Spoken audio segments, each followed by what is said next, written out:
সবসময় একটা কথা মনে রাখবেন, লিঙ্গে কখনো হাত লাগাবেন না। এই হাতের ভিতরে আছে কি জানেন? হাড্ডি। লিঙ্গে কোনো হাড্ডি নাই, রগ এবং মাংস। এই যে প্রতিদিন যে এই হাত দিয়ে যে ঘষাঘষি করেন, তাতে কি হয় জানেন? এই লিঙ্গের টিস্যুগুলো নষ্ট হয়ে যায়, লিঙ্গ নরম হয়ে যায়, রগ রসগুলো নার্ভাস দুর্বল হয়ে যায়। লাস্টে দেখা যায় লিঙ্গের গুড়া চিকন হয়, স্লাইড বাঁকা হয়ে যায়, লিঙ্গ দাঁড়াবে না, শক্ত হবে না। দাদু ভাই, আমি আপনাকে অনুরোধ করি, এই কাজটা করবেন না দয়া করে। আপনি যদি হাত দিয়ে হস্তবেদন করার অভ্যাস থাকে, এটা না করে প্রয়োজন পড়লে একটা মেয়ের সঙ্গে আপনি এনজয় করেন।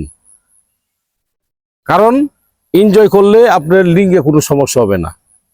এই প্রতিদিন যদি হাতে ঘষাঘষি করেন, আপনার লিঙ্গের অবস্থাটা কি হবে এটা নিজেই বুঝেন আপনি। আমি আপনাকে অনুরোধ করি, যেহেতু সমস্যা হয়ে গেছে, সমস্যা থাকলে সমাধান আছে। আল্লাহ পাক দুনিয়াতে গাছ পাঠিয়েছে মানুষের খেদমত করার জন্য।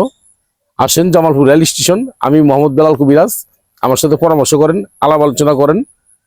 আমার মোবাইল নাম্বারটা 01727871087। এই নাম্বারে আমার সাথে কথা বলবেন।